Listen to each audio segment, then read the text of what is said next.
Nous voici à la Galerie Cinéma à Paris, en présence de l'artiste polygraphe Atik Rahimi, pour son exposition de peinture intitulée Corps d'ébène. L'exposition se déroulera jusqu'au 22 février. Voilà.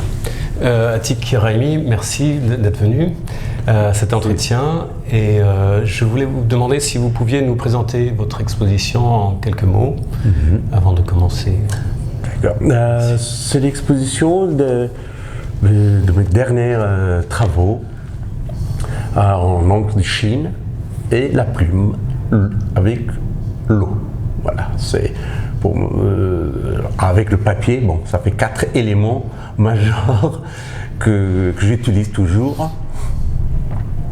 Cette fois-ci, à travers des concepts de la peinture et la calligraphie taoïste, donc je développe une série de dessins une partie, ce sont des dessins que j'appelais le vide, des traits simples avec mes poèmes. Deuxième partie de cette expo, ce sont les tracés qui s'appellent Comment je suis né, féminin et masculin bien sûr, et que je montre à travers des traits, des tracés, voilà, en 9 tableaux chaque fois, la naissance d'un être, que ce soit garçon ou fille, montrer que voilà, on est conçu de la même manière. Ça fait penser un peu à Paul Gauguin, l'existence. Voilà, absolument. Et voilà. Et troisième partie, c'est le plein, dans lequel voilà, il y a un jeu avec l'encre et la lumière. C'est-à-dire que je fais des tableaux, bon, évidemment, il y a toujours les corps des femmes, des corps des êtres, mais qu'on ne voit pas les détails comme ça sans lumière, mais avec une lumière particulière, on découvre tous les détails des corps humains pendant évidemment des instants amoureux, etc. Donc c'est une partie. Comme souvent, je travaille quand je fais quelque chose, par exemple, j'écris un livre, ou quand je filme, toujours à côté, il faut que je fasse autre chose. Ça me permet notamment, la calligraphie et le dessin me permet de me concentrer beaucoup. Et toujours, ils sont en lien avec soit mon roman et mon film. Là, par exemple, les séries, les tracés ont été réalisés lorsque j'étais en résidence à Amsterdam pour écrire mon roman Les porteurs d'eau. Les plans, je les ai faits au Rwanda pendant que je tournais mon film Notre-Dame du Nil. Voilà. Et le vide, c'était des choses que je fais souvent. Donc, c'est plutôt 2017, avec mes poèmes en persan dans ma langue maternelle. Et vous avez exposé à la Galerie Cinéma aussi en 2014, donc votre série Callimorphie. Absolument. Et en quoi cette exposition-ci est différente Est-ce que c'est dans la continuité? Dans la continuité, bien sûr. Sauf que dans la callimorphie, je jouais beaucoup avec des lettres de ma langue persane. C'était un peu la synthèse entre l'écriture et la peinture? La peinture, absolument. La calligraphie et la peinture, donc d'où le nom, la callimorphie. Donc, qui sortent de montrer avec très peu de traits, encore très très minimaliste, je trouvais justement l'état d'un corps. Cette série a été réalisée pendant le tournage de mon film Sang et Sabour, Pierre de Patience. Voilà. Mais ici, c'est autre chose, donc c'est une autre technique, une autre pensée. Voilà, c'est différent d'une certaine manière. Peut-être la série Le Vide s'approche de la callimorphie, mais sauf que dans la série Vide, j'ai pas joué avec les mots et le corps comme je jouais dans la série La Callimorphie. Ici, c'est plutôt un rapport entre le poème que j'écris, presque comme une sorte d'écoute, des poèmes très courts, et les dessins, bien sûr. Bien, et ma troisième question portera sur la notion de minimalisme. Est-ce que quand vous écrivez ou quand vous peignez, vous sentez que votre œuvre vous porte vers l'épure? Oui, c'est vrai que je suis un peu hanté, pour ne pas dire possédé, obsédé par la notion de minimalisme, par le vide, par le silence, par le noir. Et là, en effet, par exemple, dans l'écriture, souvent j'écris énormément. Les premières versions de mes livres, par exemple, c'est 300, 400 pages, 500 pages. Ensuite, je retravaille pour les amener à quelque chose de très minimum, enfin voilà, simple, minimaliste. J'arrive à 200 pages, donc j'enlève beaucoup. Presque la moitié. Presque la moitié, oui. Et pareil, quand par exemple, dans les dessins, notamment dans la série Le Vide, au début je dessine complètement, d'une manière très classique, de croquis, etc. Ensuite, j'enlève les traits, j'enlève, pour que j'arrive à un minimum de traits qui évoquent, avec une certaine sensualité, un état d'amour. Voilà.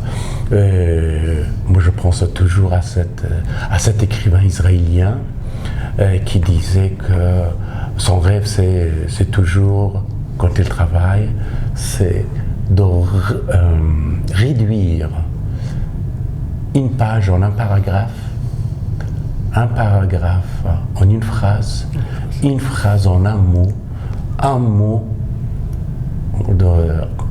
un point. Et le point, voilà. En un atome. Oui, ça fait penser à David Baldacci qui apparemment, pour écrire 2 pages de son roman publié, il y a un classeur comme ça de... Ouais, donc, mais vous, c'est pas mal. 50%.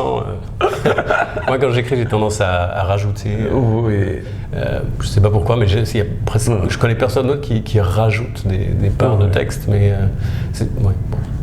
en fait, j'écris l'ossature et puis après je rajoute. Je crois que c'est un peu comme les sculpteurs. Il y a soit les sculpteurs qui modèlent avec de la glaise, donc ils rajoutent, et après il y a les sculpteurs qui taillent dans le marbre, qui enlèvent plutôt. La peinture, il y a toujours... On part de trucs très simples et ensuite on ajoute. Voilà. Là, c'est l'inverse. C'est ce que je fais. Ou même dans ma culture d'origine, la culture persanophone, les miniatures, oui, très très chargées. Et puis même les arabesques, etc. Par exemple, quand on voit les arabesques de l'art islamique arabe, évidemment, même les arabesques qui sont tellement cherchées, d'une géographie et d'une géométrie pas possible. C'est très très réglementé. C'est vraiment un travail d'architecte énorme. Là encore, par exemple, j'ai pris le même principe de l'arabesque avec l'art tibétain, dans la série Tracé, mais je fais autre chose, en effet. Je fais par exemple les tracés, c'est un seul trait que je commence au milieu de figures, et sans que je relâche la plume, je continue, je trace les formes, etc. Évidemment, j'ai en tête ce que j'allais dire, ce que je voulais évoquer à travers ces traces uniques, donc ce trait unique, etc. Jusqu'à la fin. Je n'enlève pas la main de papier. Ah oui, donc ça dure 1 heure, voire 2 heures, voire même 3 heures. Il y en a un qui a duré presque 4 heures, 4 heures et demie, sans que je relâche. Ah oui. Ouais. Mais heureusement, bon, ici, il y a les engins qui maintiennent la main comme ça. Et on doit se muscler pas mal. Oui. Ça donne quelquefois des tendinites. Ah oui, mais... Ah oui. Ça fait penser à Jean Cocteau qui disait que quand il dessinait, ensuite son dessin se resserrait en écriture et se déliait en dessin. Vous avez un peu cette sensation entre les deux arts? Je ne veux pas me comparer à quelqu'un comme Cocteau, mais oui, c'est un peu ça. Ouais, mais comme aussi, vous avez des phases comme ça, vous passez de l'un à l'autre comme ça? Ah oui, je passe de l'écriture au dessin, au cinéma, du cinéma, même à l'opéra. Je me cherche. Voilà. Dans Singue et Sabour, votre roman, pour lequel vous avez eu le prix Goncourt d'ailleurs en 2008, il y a une scène que j'aime beaucoup où la femme du guerrier blessé qui est dans le coma étend son sang intime sur sa barbe, son visage, c'est ça, et pour le provoquer, pour montrer un peu l'intensité de ses sentiments. Et donc ça m'a fait penser au portrait de Donald Trump exécuté par Sarah Levy, qu'elle a fait avec du sang menstruel. Et donc, alors, je vous imagine pas trop peindre avec du sang. Est-ce que vous direz que le dessin vous détache plus du monde que l'écriture, par exemple, où on sent que vous êtes beaucoup plus politisé? Écoutez, je crois que si on me situe culturellement parlant, d'où je viens, évidemment, tout mon travail sur le corps, d'une certaine manière, est un acte très politique. Je crois que en dehors de ma culture d'origine, même dans toutes les cultures, que ce soit des cultures monothéistes ou non, le corps est devenu politique, absolument. Quoi que l'on fasse, même si j'essaye de prendre distance par rapport à ce monde, avec des traits de plus en plus abstraits, minimalistes, etc., mais dès que je mets le corps dans une situation, et puis la nudité de ce corps, bien sûr, c'est un acte politique. Parce que dénuder le corps, c'est aller vers l'essentiel, vers l'universel. Dire qu'au fond, tout ce qui nous sépare d'une certaine manière, c'est nos vêtements. Évidemment, les traits très visuels, mais au fond, quand on regarde plus la tête, les yeux, le regard, le visage, tout ça, et on voit que nous, enfin, le corps, d'une certaine manière, est conçu de la même manière. Mais enfin, même notre visage, tout. Mais comment ensuite, cette différence génétique, c'est plutôt notre différence, c'est là, la politique le transforme en une contradiction entre les êtres humains.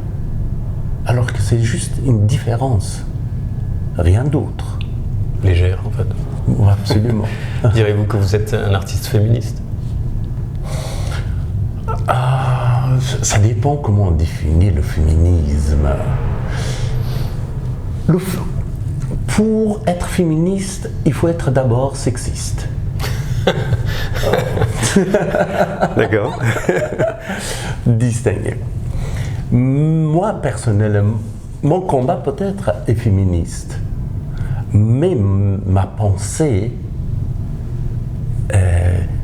n'y connaît rien de frontières entre les femmes et les hommes. C'est plutôt le contraire du sexisme. Absolument. Ah. Ce que j'ai dit.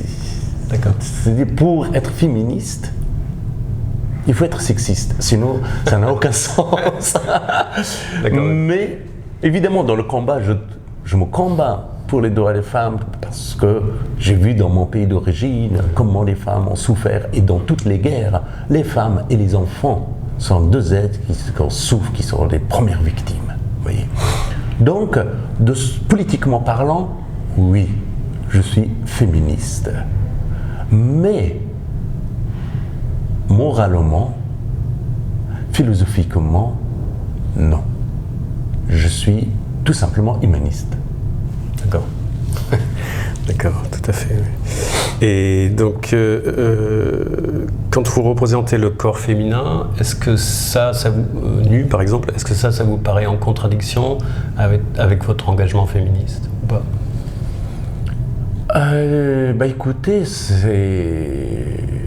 si je m'attache au corps des femmes, c'est quelque chose plutôt psychologique qu'autre chose, bien sûr. Premier abord, pourquoi j'essaie de m'approcher de dignité ce corps. Oui, c'est peut-être cette phrase, ce poème de Paul Éluard qui m'avait tant influencé. Quand j'étais jeune, j'étais tombé sur ça, qui dit « La nudité d'une femme est plus sage que l'enseignement d'un philosophe ». C'est pas mal. Et puis, bien sûr, quoi que je fasse, la culture, la politique, la religion m'ont structuré, bien sûr, en tant qu'un homme. Genre, le sexe masculin. Donc, j'ai des obsessions d'un homme masculin. Tout à fait normal. Voilà. D'accord. Et diriez-vous, alors vous avez dit que quand vous écrivez en français, ça vous a donné un champ de liberté. Est-ce qu'en Perse, vous vous sentez moins libre? Écoutez, ça c'est encore une question très psychologique. Parce que écrire dans sa langue maternelle, quoi que l'on fasse inconsciemment, on a en nous une certaine autocensure. Pourquoi? Parce que c'est avec cette langue maternelle qu'on communique avec le monde, mais au premier abord, avec sa mère. Donc, forcément, cette langue crée en nous certains tabous. Oui. Et puis, écrire dans une autre langue, ça vous donne une sorte de liberté parce que ce ne sont pas des mots, des tabous de votre enfance qui vous empêchent d'écrire. Donc pour vous, les tabous sont plus liés à la mère qu'au père? Oui, parce que le père qui m'empêche de m'approcher du corps de la mère. Bien sûr. Vous avez dit dans un autre entretien que le premier livre que vous avez lu, que vous avez acheté en arrivant en France, c'était L'amant de Marguerite Duras. Duras a-t-elle eu une influence sur votre œuvre? Forcément, comme tous les grands écrivains que je lisais, qui me fascinaient toujours, bien sûr. Mais avec Duras, c'était quelque chose de particulier parce que juste avant que je ne quitte l'Afghanistan, j'avais vu le film Hiroshima, mon amour d'Alain Resnais avec le scénario de Marguerite Duras. C'était un choc, ce film. Ensuite, quelques temps après, quand je suis arrivé ici en France, à peine descendu de l'avion et en me promenant donc, dans l'aéroport de Charles de Gaulle en France, je voyais dans les magasins de presse L'Amant de Duras, le prix Goncourt. L'Amant, évidemment, le premier livre que j'ai acheté, c'est ça. Et puis, ça m'a servi comme une sorte de manuel de la langue. Parce que pendant les 8 mois, quand j'étais dans un centre d'accueil des réfugiés, je lisais ce livre-là tous les jours, phrase par phrase, mot par mot. Donc, et c'est vrai que pour moi, c'était une sorte de manuel de la langue française. et peut-être sur ça, oui, elle a forcément influencé mon écriture et même en dehors de ça, enfin, il y a Albert Camus aussi, que j'aime beaucoup, que je lisais très très jeune en Afghanistan, mais pas en français, bien sûr, dans sa traduction en persan, faite par les Iraniens. Ah oui, d'accord. D'accord. Et pouvez-vous nous dire quels sont les artistes visuels qui vous ont influencé? Oh là, peut-être européen, on va réduire le champ. Oui, le champ,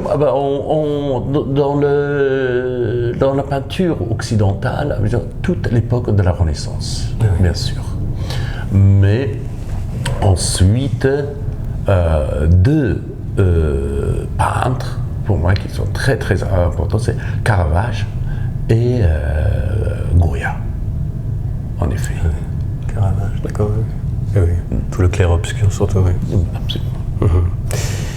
Mais sans oublier, évidemment, l'estampe japonaise, dont je suis un fan, et puis la miniature persane, notamment de l'école de Herat, qui est dans la ville qui se trouve entre l'Iran et l'Afghanistan. Là, il y a une époque dans vraiment une école de miniature très très très importante, bien sûr. D'accord. Alors, il me semble que les écrivains polyglottes ont tendance à plus jouer avec les mots. Bon, c'est une théorie. Je pense à Julia Kristeva, Vladimir Nabokov, Samuel Beckett. Est-ce que vous jouez plus avec les mots en français ou pas? Moi, je dirais plutôt que ce sont les mots qui jouent avec nous. Vraiment, c'est de temps à autre, par exemple, quand j'écris, je me dis mais pourquoi ces mots-là viennent, pourquoi ces mots-là m'attaquent? Vous voyez?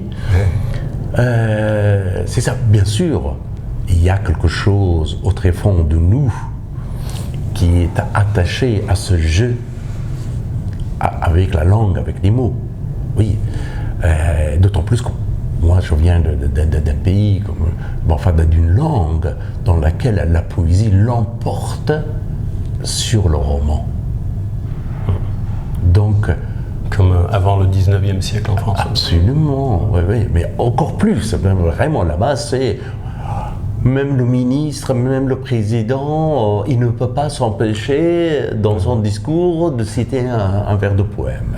Oui, on est structuré avec ça. Donc, qui dit pour la poésie, forcément, il y a ce jeu avec des mots, avec des concepts, etc. Oui. Et vos calimorphies sont presque comme des jeux de mots. Hein. Absolument. Mais le jeu de mots entre le corps et la langue. Oui, vous avez dit que vous aviez plus de plaisir lorsque vous écrivez en français. Est-ce que c'est parce que la langue vous est moins familière que le persan? Enfin, moi, je prends le plaisir à chaque fois quand j'écris, que ce soit en persan, en français, mais je ne sais pas pourquoi je l'ai dit ça, comme ça. Oui, mais justement à cause de cette liberté que la langue acquise me donne, le français, bien sûr. Et maintenant, vous savez, j'ai vécu plus dans la langue française que dans la langue persane.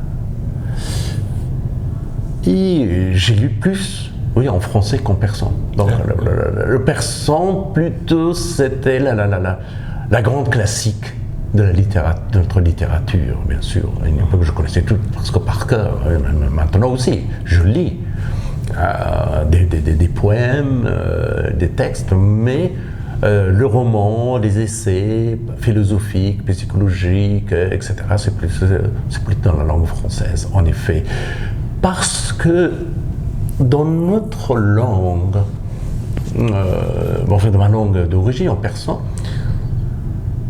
il n'y a pas encore des mots concepts qu'on voit dans la philosophie, la psychanalyse, dans la psychologie occidentale. Oui. Donc, c'est peut-être ça aussi. Oui. En persan. D'accord. Je passe du coq à l'âne. Est-ce que vous trouvez que le roman français contemporain manque un peu de fantaisie? C'est ce que je trouve personnellement. Écoutez, moi j'ai du mal à parler de la littérature de mes contemporains. Vous voyez, pourquoi? Parce que quand je vois et que j'écris, je vois dans quel état on se met, donc quel risque on prend pour sortir un mot sur le papier. Vous voyez, comme je vois aussi mes confrères qui font du film, et que moi que je fais du film, je dis pour un plan, tout ce qu'on vit, tout ce qu'on subit. Je ne me permets pas de dire que voilà, c'est comme ça. Mais oui, si on compare la littérature française par rapport à la littérature mondiale, oui, il y a quelque chose. Sauf, mais à côté, il y a d'autres écrivains français, comme par exemple Pascal Quignard. Pour moi, c'est vraiment le grand écrivain français contemporain. C'est un des rares écrivains expérimentaux. Absolument, qui cherche une forme, et puis ses phrases, et toutes ses recherches. Un homme érudit comme lui, c'est pas possible, vous voyez.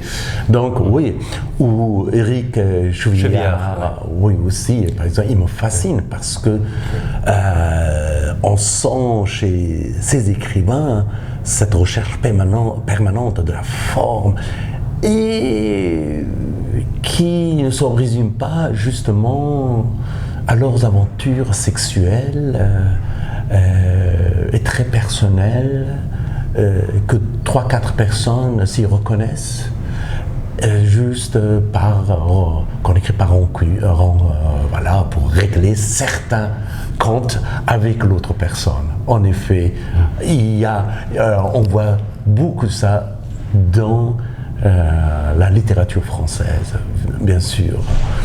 Et cette ouverture qu'il y avait avant dans la littérature française, c'est-à-dire cette recherche des formes, et puis de casser les frontières, d'aller à l'autre bout du monde, revenir. Bon, je vois le Colisée, bien sûr, à côté. Ouais. C'est vrai que, mais oui, il y a un petit peu de réalisme magique chez lui, si on cherche un peu. Oui. Mais c'est vrai que le réalisme magique est quasiment inexistant ici. Oui, c'est vraiment la littérature du réel. Écoutez, là, je crois que la France, mais c'est aussi dans le cinéma français, dans tout ça. La littérature française, enfin l'art français est très, maintenant, on dirait qu'il a peur d'expérimenter comme elle faisait dans les années 60, les 50. Et maintenant, la plupart des écrivains français essayent de refaire de Proust. Oui, c'est un peu vrai. Ou bien de refaire Duras. Et vous pensez que cette peur, elle vient d'où? Est-ce que c'est le monde de l'édition qui leur donne l'impression que ils seront pas publiés? Oui, pour plusieurs choses, je crois. D'abord, la littérature du XIXe siècle, notamment le naturalisme et le réalisme, a envahi l'esprit français. Et et puis, la politique française aussi a beaucoup influencé la littérature française aussi. Donc, alors qu'on oublie certaines choses très primordiales dans la littérature, dans l'art, venant même de l'époque d'Aristote, qui disait l'art n'est pas la représentation vraie, mais vraisemblable. On oublie ça. Kundera a reformulé ça d'une autre manière que j'adore. Il dit la littérature ne reflète pas un monde réel, mais un monde possible. Vous voyez, c'est ça. Je crois le pessimisme français empêche les écrivains français justement d'aller vers le monde possible. Oui, pourquoi la littérature magique ou les fantaisies ou presque irréelles, science-fiction, tout ça, la littérature imaginaire, est si présente partout dans le monde, sauf ici en France. Vous voyez, c'est justement c'est pour voilà ce pessimisme que je vois ici en France. Et on ne veut plus d'un monde possible.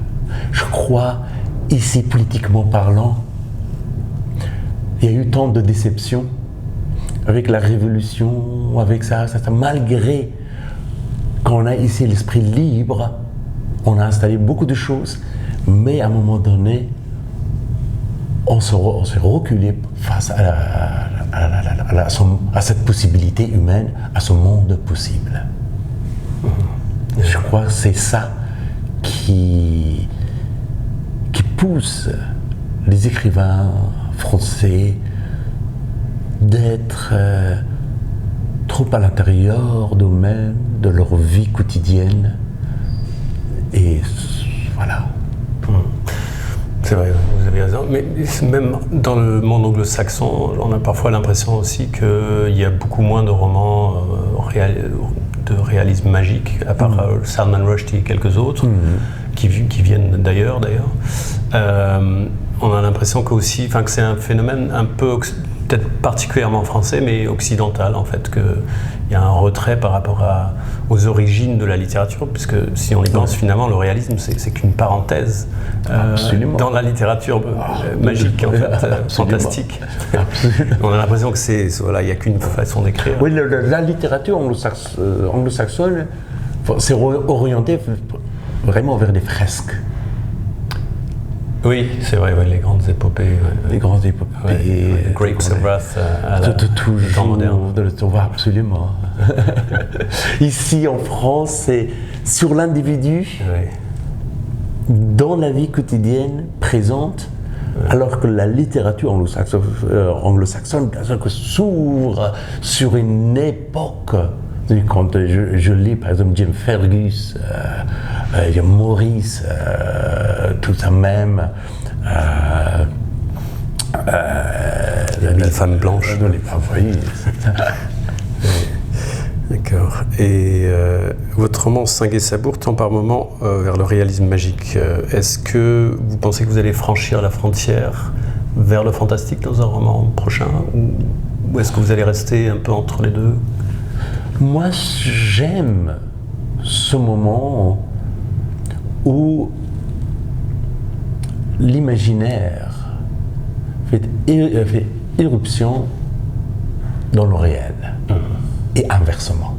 Ah oui, oui, c'est vraiment la définition du réalisme magique. Voilà, donc parce que cette introduction, cette invasion du réel par l'imaginaire, en tout cas, nous pousse vers ce monde possible. Il y a d'abord ça. Deuxième chose, je suis toujours étonné, pour ne pas dire irrité, quand je vois que on se distingue le monde réel du monde rêve, etc. Moi, le rêve, imagine, fait partie de ma réalité dans ce monde. On passe un tiers de notre vie à rêver. Absolument. On l'oublie. Ouais. On oublie ça. C'est la réalité. En fait. Voilà. Tout à fait. Est-ce que vous diriez que vous avez le goût de la provocation? Ça dépend comment vous écrivez la provocation. Si vous mettez provocation, oui. Sinon, non. D'accord. Et alors, si vous étiez naufragé sur une île, qu'emporteriez-vous? Un stylo, un calame ou une caméra? Un calame, ça serait formidable, mais le problème, c'est que s'il n'y a pas de papier, je serais complètement démuni de tout. Il y aura toujours les palmiers. Palmiers, les feuilles. Voilà, papyrus, ensuite, qu'il faut recycler, etc. Oui, peut-être que je retournerai de cette manière aux origines de l'humain, de l'humanité. Donc un calame, oui. Plutôt. Allez, on va partir sur le calame. D'accord. Donc vous avez accepté, sans savoir que j'allais vous poser ces questions, de répondre au questionnaire de Proust. Donc il y a une petite quinzaine de questions. Donc alors, quelle est votre vertu préférée? Ma vertu préférée... Rire. Rire. La qualité que vous préférez chez un homme? Sa faiblesse. La qualité que vous préférez chez une femme? Son désir. Le principal trait de votre caractère?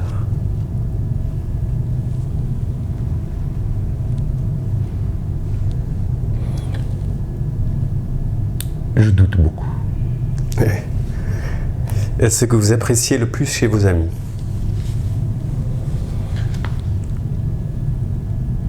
Leur indulgence. Votre principal défaut? Le doute. C'est aussi votre qualité. Votre occupation préférée?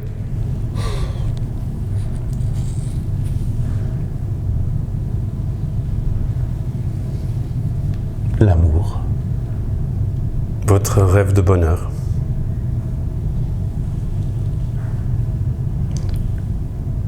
Ne plus avoir rêve de bonheur.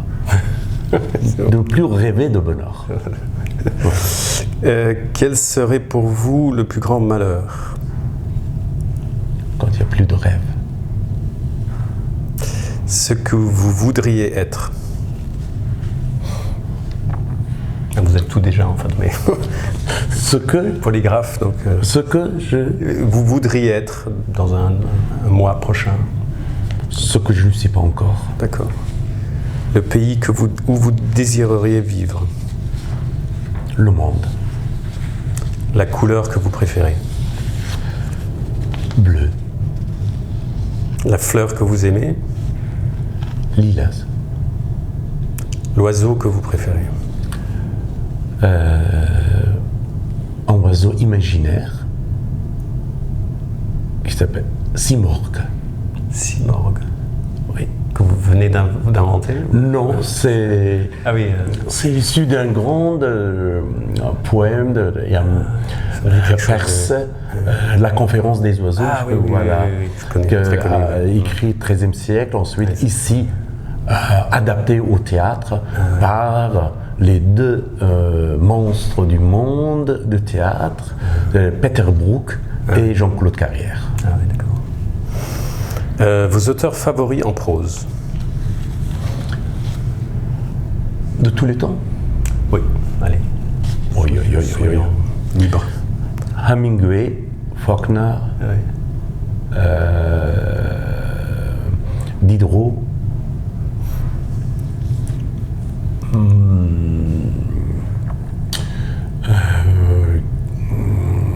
Maupassant, Kafka,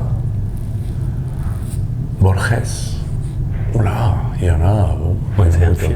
Kundera, Quand on écrit, c'est- Salman Rushdie. Voilà. On est la somme de tout ce qu'on a lu, tout ce qu'on a vu. Absolument, je ne peux pas dire. Et vos poètes préférés, peut-être on va le limiter à 2 poètes. Deux poètes. Il y a Attar, grand poète perse. D'accord. J'aimais. Et puis, si je dirais, oui, Baudelaire. Baudelaire. C'est ce qu'a dit Proust aussi. Votre héros dans la fiction? Un seul. Pour Proust, c'était Hamlet. Moi, je peut-être c'est Antigone. Antigone. Ouais, elle est puissante. Ouais. Vos héroïnes favorites dans la fiction? Ah oui, c'est c'est Antigone alors. Oui, On le Antigone, connaît. et du coup, alors il y a- c'est Oedipe. Oedipe. Ah oui, oui. Oedipe. Pourquoi Oedipe? Parce que pour moi, bon, évidemment, ça a été fait avec la psychanalyse, etc., mais je vois une autre figure importante chez lui. C'est un homme condamné à l'exil, même avant d'être né. Oui, c'est ça, absolument. Oui. Vos compositeurs préférés? Schubert, Vos peintres favoris? Goya, Vos héros dans la vie réelle? je déteste. Tous les héros. Tous les héros. Moi aussi. Vos héroïnes préférées dans la vraie vie, pareil. Par ça, alors je dis cette phrase que j'ai écrite il y a quelques nuits. C'était dans les notes sur mon téléphone. Et là, je vous l'offre. Je dis, la victime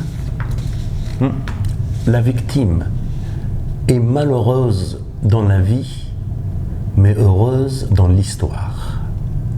Le bourreau est heureux dans la vie, mais malheureuse dans l'histoire. Le héros, il passe d'un à l'autre pour être toujours heureux. Vous préférez les anti-héros alors? Absolument. Moi aussi, oui. Oui. Alors, je vais... le fait militaire que vous admirez le plus? Le fait militaire. Le fait militaire. Que vous êtes. Je déteste tout ce qui est militaire. En général, tous les écrivains répondent. Ah non, et Proust a dit mon volontariat. Ah. Oui, Ouais. donc sa propre lutte. Alors,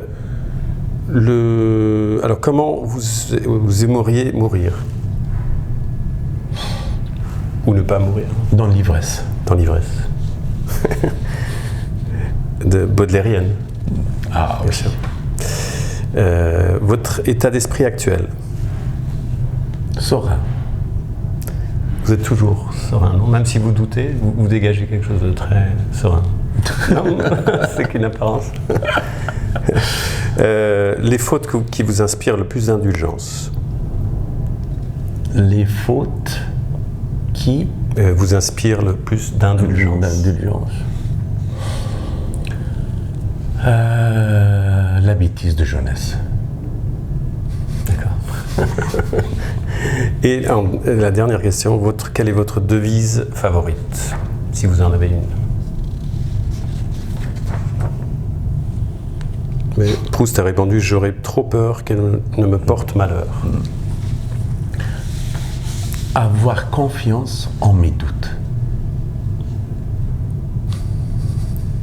C'est une très bonne devise. Pour être artiste, il faut douter énormément. Bah ouais. Hein, il faut être sûr de soi, mais surtout douter de tout. Merci beaucoup pour cet entretien. Merci. Merci. Voilà.